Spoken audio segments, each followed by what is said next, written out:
psychiatres militaires ont un parcours justement un peu atypique, dans le sens où on fait une école de formation de médecine militaire. Donc moi je l'ai faite à Bordeaux pour devenir d'abord médecin généraliste. J'ai pu exercer 1 an et demi dans la Légion étrangère et pour me spécialiser secondairement donc dans la psychiatrie à travers un cursus de psychiatre qui est un cursus civil de formation à la faculté civile, puis une affectation dans un hôpital d'instruction des armées. Là j'ai exercé en tant qu'assistant, puis spécialiste et maintenant chef de service.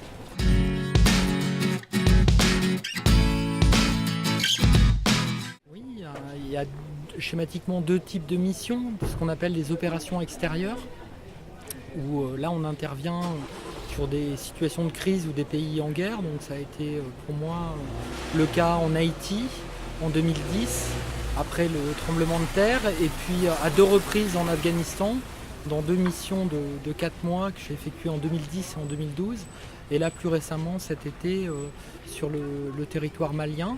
Donc ça c'est pour les opérations extérieures, et on peut intervenir également en France sur des situations de crise lorsque survient un événement grave.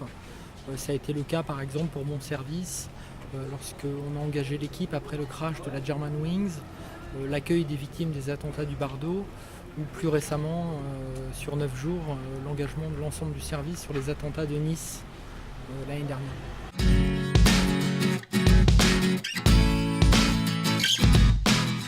La question de la préparation, c'est le vieux serpent de mer, en particulier dans les armées. On dit, il y a un adage qui dit entraînement difficile, guerre facile, avec l'idée qu'on pourrait préparer le militaire à une éventuelle exposition traumatique. C'est malheureusement pas possible, dans le sens où c'est toujours inédit que de se voir mourir ou de rencontrer la perspective de sa propre mort.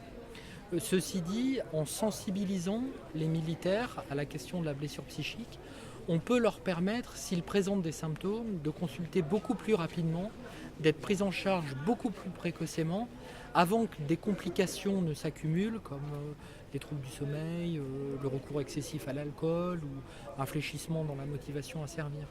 Donc ce travail de sensibilisation, il ne permet pas d'éviter la maladie, mais il permet probablement, en cas d'émergence de symptômes, d'être pris en charge beaucoup plus précocement et donc dans des tableaux cliniques beaucoup moins invalidants.